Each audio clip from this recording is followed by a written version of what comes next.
So it's 2004. It's March.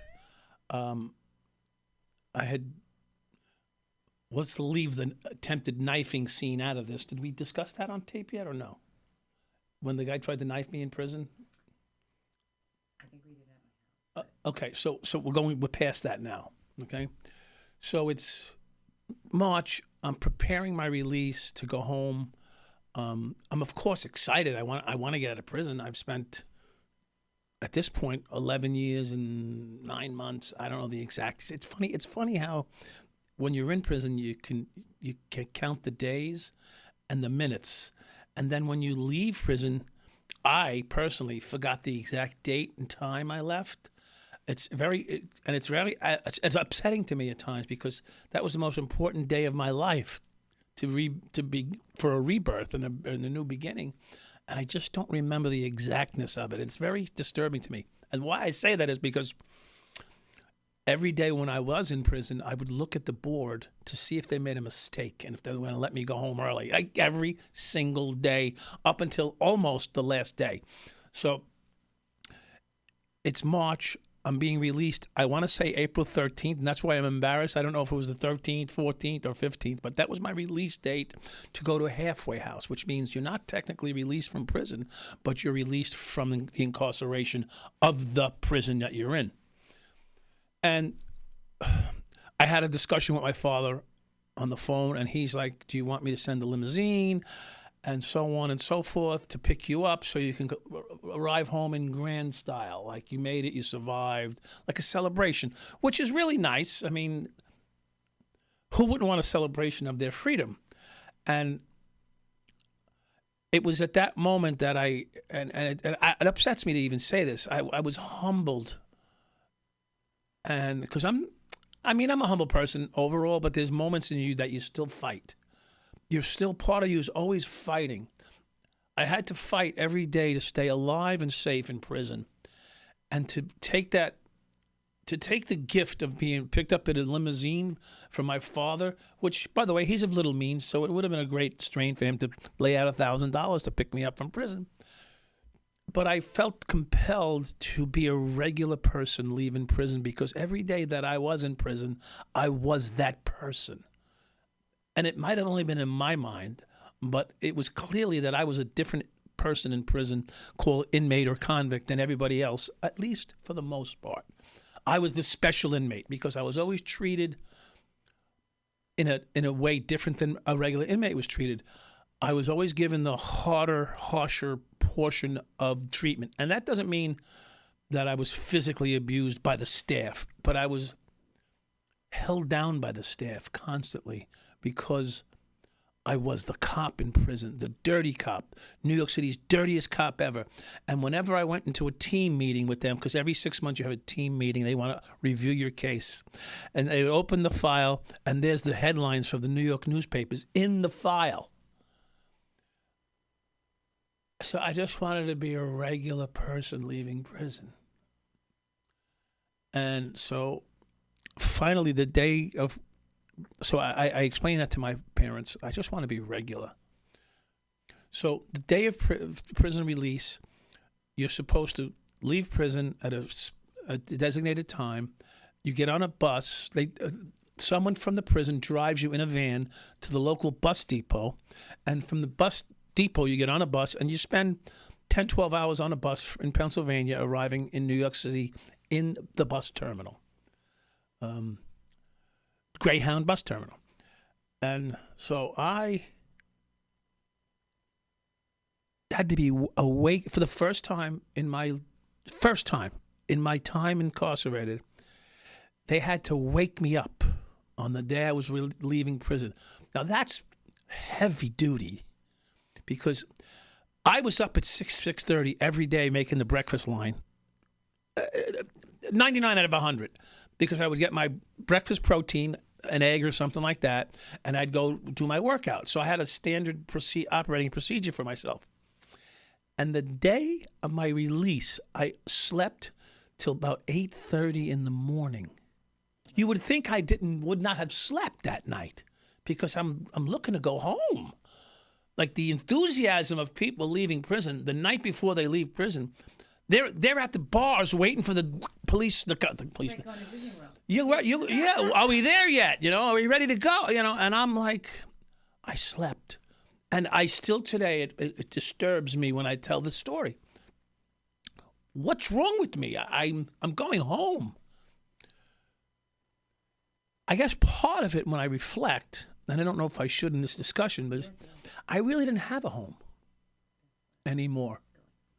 I really didn't have a home anymore. I had left 4 homes and a condominium on the ocean in Myrtle Beach, and I was going home. But to what? I don't even know.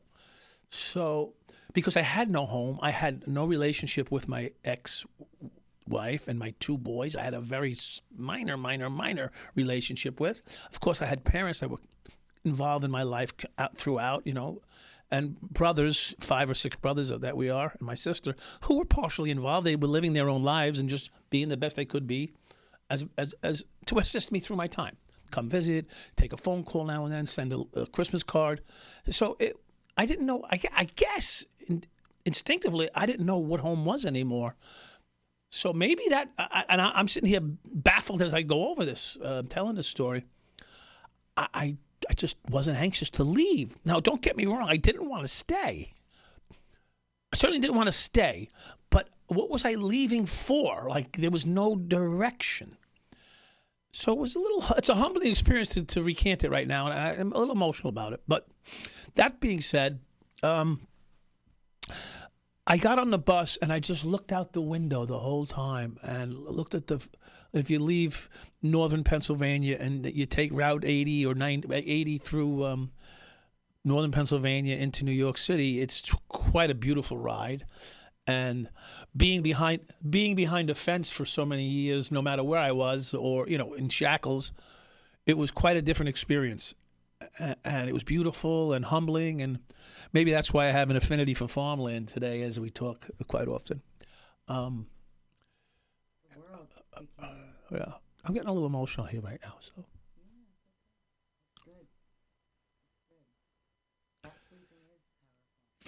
Yeah, so I just realized that.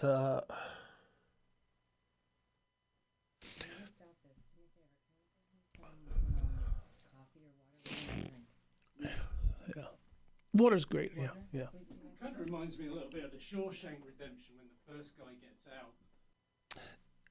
And I'm on the bus, and there's a couple other inmates on the bus, and the interesting thing is that the bus makes stops in all these towns along the way on Route 80. And not right on. Like they'll go 15 minutes into a town, and they'll pick up civilians that are going to New York City. So Oh, it's a commercial Greyhound it's a bus? commercial Greyhound bus. I thought it was like a prison. Yeah, no, it's a commercial Greyhound bus. You're seeing civilians now for the first time. You're families, women, things that you had no access to while in prison, and you're like so. I don't know what the word would be. Reticent. You're so like sit back from, like there's fear because you don't want to make a mistake, right? And yet you want to live, and you're saying to yourself, "Oh my goodness, I'm actually free to make decisions right now." You say to yourself, "I could stop off in this town here and get a beer. I haven't had a beer for 12 and a half years," or I mean, these are the things that go through your mind, and strike up a conversation with people. It's just you can't, like, wow, so. But there's so much fear, and we'll get into that because you don't want to make a mistake. So I'm going through the hills of Pennsylvania, then into New Jersey, and then into New York, and it was a full. I would say it was a full 10 to 12 hour trip. I can't remember exactly, and I'm supposed to be at the halfway house at 6:00. So when I arrive into the bus depot in Manhattan, I only have 15 minutes to get to the halfway house ish, and but when I arrive at the depot, my whole family was at the bus depot. So I'm excited, nervous, and overwhelmed. I see my son, who I haven't seen in I want to say 4 or 5 years maybe, my younger son. My older son, it's been like 3 years since I saw him. So they actually look like, basically, at that age, they look like different people, but I know who they are. I forget their names, you know. These are the things that happen. Of course, I didn't forget their names, but that's you have trepidation about, I don't want to make a mistake here, even with them. So I say, I need a quarter. Anyone have a quarter? And they're like, for what? And I said, well, I need to call the halfway house. Like, instead of big joy and hugs and happiness, my first concern is I need to contact the halfway house. They said, if you're going to run late, you got to let us know. They know I'm going to be late. They know what time the bus pulls in, of course, but it's not their responsibility to check what time the bus came in. It's my responsibility to inform them that the bus just pulled in and I'm going to be an hour or so to get from Manhattan to Brooklyn. Plus, I want to get something to eat. And they all want to take me for something. Burgers, fries, something, you know. I want McDonald's. Here I am saying, I want a McDonald's. I don't want a steak. I want a McDonald's and some fries, you know, something like that. This is the simple things you want. And so I go, I need a quarter. And there was like 12 people there and 12 phones come out. And I'm like, what's this? Because believe it or not, you know, in prison, the officers are not allowed to have their phones on them because they don't want them to either, one, get stolen and an inmate take it and use it, or two, they don't want an inmate maybe offering a bribe. Hey, can I call my wife or my kids? Back then it wasn't really video phones. It was just, but cell phones were in the flip stage. And I never saw one. You may have seen something on a commercial, but it's not real when you see it on a commercial. I never really paid attention either because I don't know what that is. So when everybody, like 13 phones pop out, I'm like, what the hell is this? And they go, no, you use this to call. I'm going, I look at the phone, it's got a push button dial on it. And so it makes me remember things. In my dreams, still today, I don't know how to use the phone. Or I'm always dialing the wrong number. And I need one more number to make the phone call go through, and it never goes. I never get to it. I either wake up or I end up frustrated, and I have to redial it. So it's something about the phones. Something about the phones, it happens constantly in my dreams, and it harkens back to prison quite often in my visual experience. It's a phone, and it's prison, and it's not having the right numbers, and then there's an entry code number you had to put in. So many of my dreams focus around this phone stuff.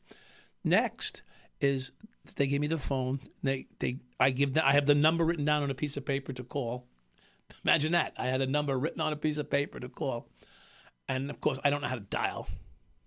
So they dial the number for me, and they hand me this object that's a phone. And I'm going like this and like this, trying to figure out how to use it. And I don't know how to use this. And they're like, no. Just put it on your ear like this. It'll work. I don't realize that they could pick the sound up back here. So it was quite a scary moment, an uncomfortable moment. I make the phone call. I let the halfway house people know in Brooklyn that I would be, I just got off the bus. And they're like, all right, well, you got to be here within an hour. Like, now it's like another on the dime, time constraint. Not like, okay, well, thanks for letting us know. Get here as soon as you can. It's more like, okay, be here by, if it's 5:45 or 6 o'clock, be here by 7. Otherwise, the door's closed and you can't come in. Like, this is the kind of pressure you immediately get you sense that you're under.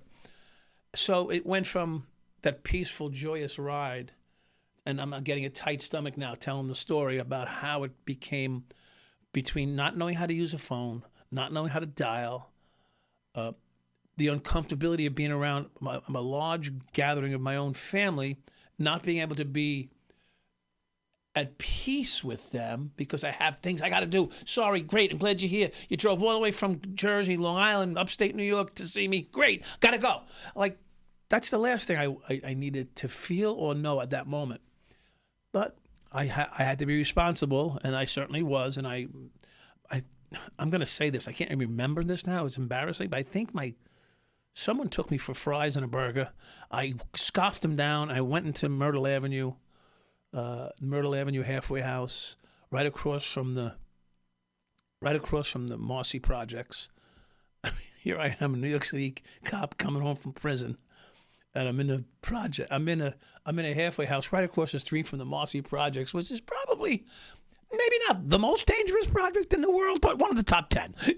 And here I am, this lily white boy from Long Island, retired ex-cop, with a sign on my back of my head because everybody knows who I am eventually, which will end up in the newspaper.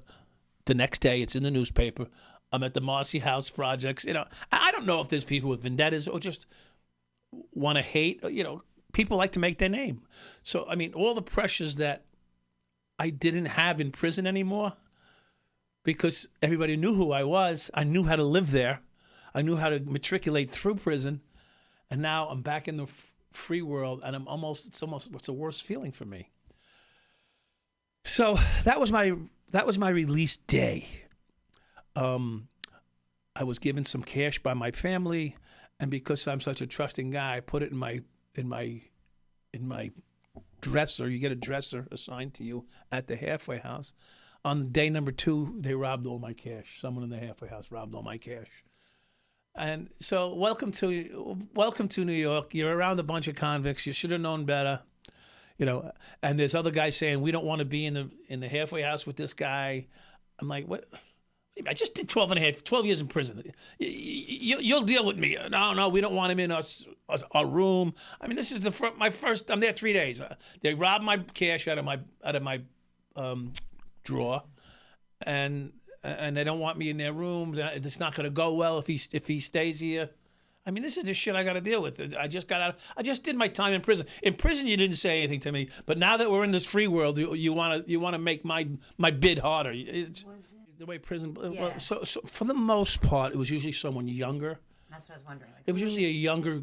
We'll call it a young punk that didn't appreciate his own life and didn't care about his own life, so he disregarded you.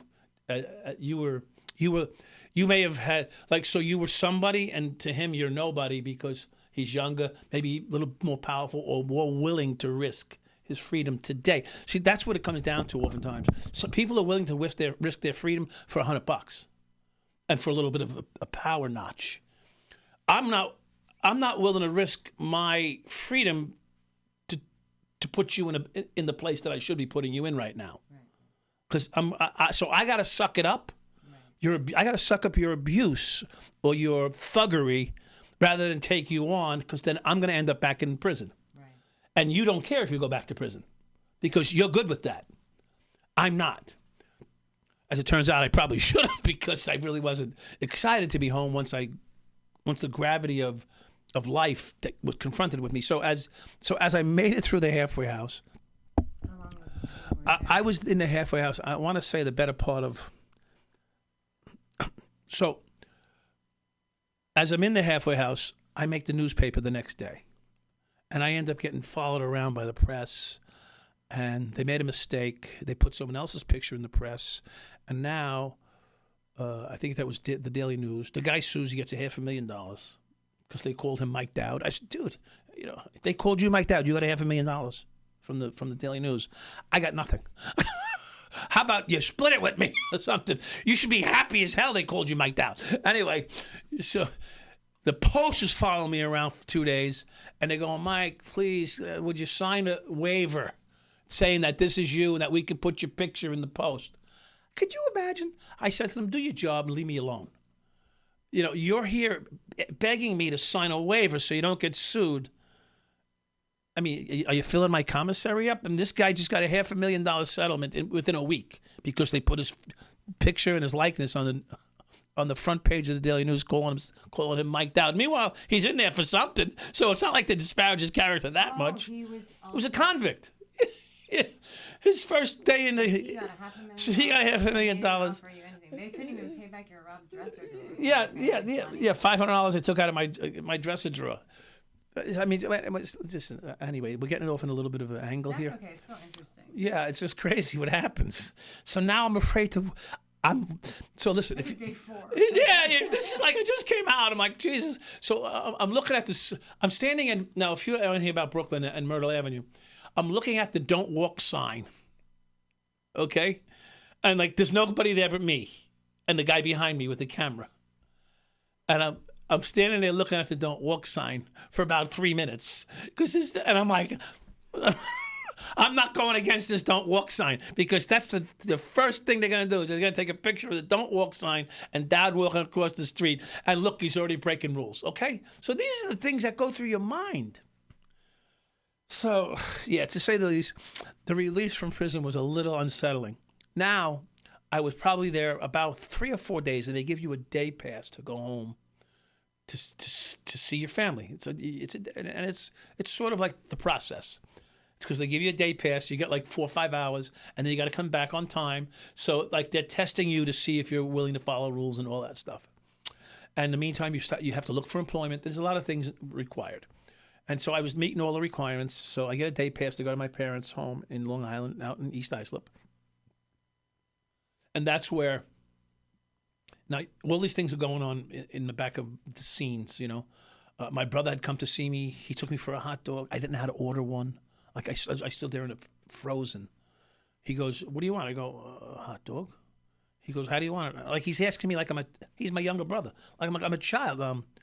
Mustard and whatever that other stuff. Like onions. Like I didn't know how to say onions or sauerkraut. I couldn't even say it. Like my whole. So sensory overload. Yeah, I was just and the activity was so fast. And so long. So many variables. Colors, Yeah. It's just prison is regimented. Yeah, everything is. You don't ask for anything; they just give it to you. So here I am being asked what kind of hot dog. And I'm like, "Oh, hot dog." So now I get released to go home for 4 hours, and because I was very uncomfortable in the halfway house. I didn't spend any free time in the halfway house unless I had to. So taking a shower, I hadn't taken a shower that day because I knew I was leaving to go to my parents' home. So this was essentially going to be my first shower in freedom, because even though your halfway house is technically you're free from prison, you're really not. You're still in prison.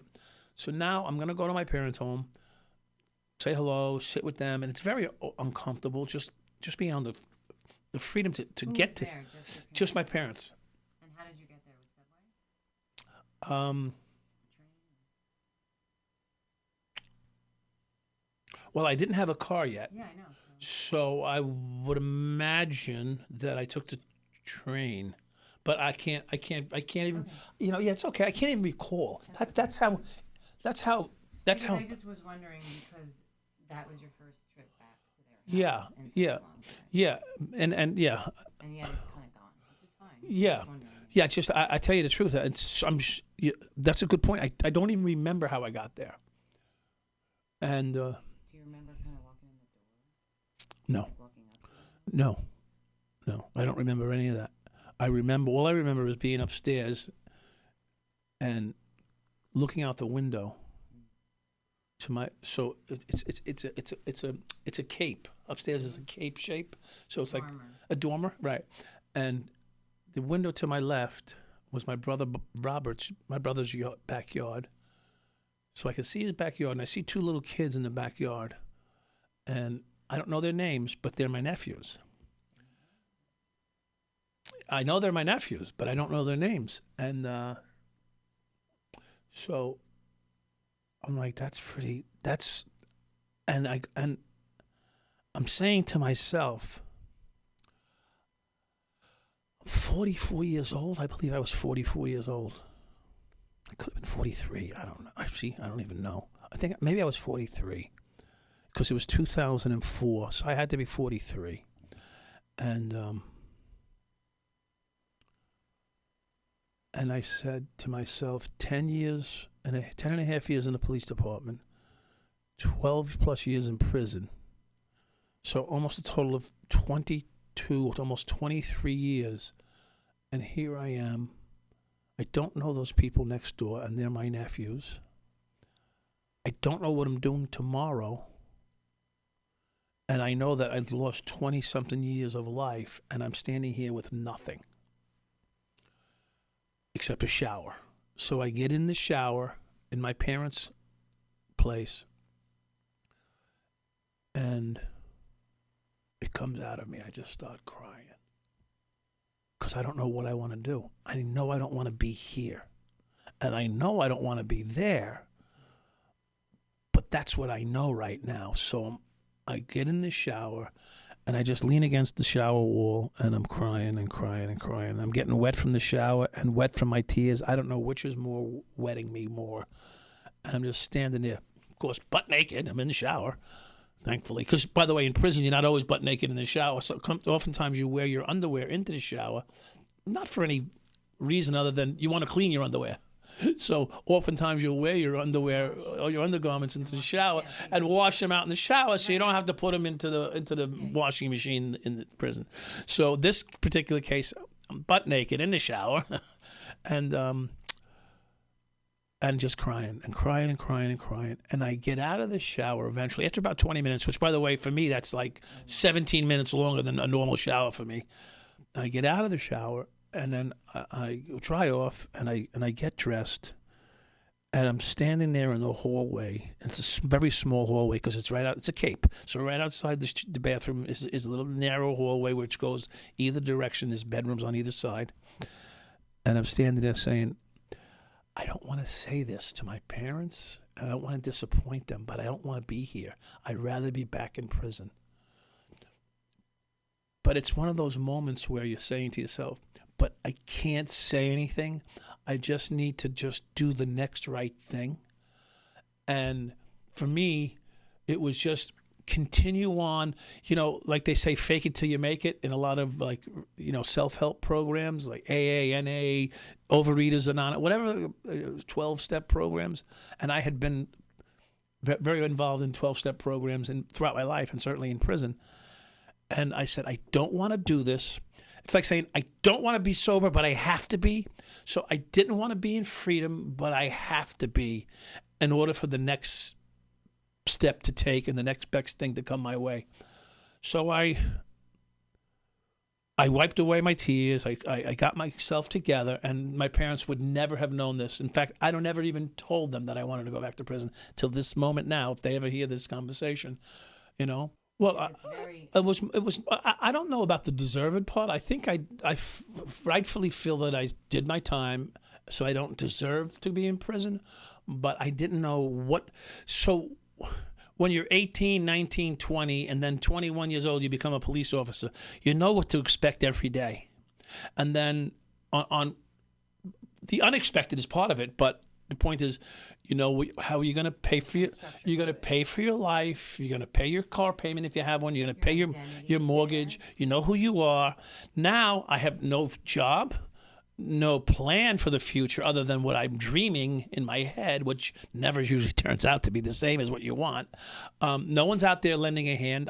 I'm fortunate enough to have a family that put me up to get me started. But you don't look at it that way. I was looking at all the negatives. I have to get a job. I have to start to support myself. And I have to start to make amends to my children and my ex-wife in some kind of either financial way or physical presence. And I don't even know what I'm doing tomorrow for lunch. So, it's an overwhelming feeling. And so that's why I say I'm better off back in prison because I didn't have to make these decisions. And I couldn't disappoint anybody from there. So any expectation that someone may have had, they go, well, he's in prison. He can't do much from there. So it would have relieved that burden that I've already placed on myself. I got offered a job at $11 an hour. I'm like, $11 an hour? How am I going to help pay for my kids? It was a union job. I should have took it, by the way. But I turned it down because I had a better offer, like cash money, $25 an hour, doing construction, whatever. My point being is that I wanted to immediately make an impact and help my family and friends and myself, so that I wasn't a financial burden on people. And by the way, there are quite a few wrong decisions along the way there that continue to take place based on expectations of yourself and societal pressure, but most importantly, I think we do it to ourselves. Most of the mistakes and much of the unintended consequences come our way because we put a lot more pressure on ourselves than other people would normally.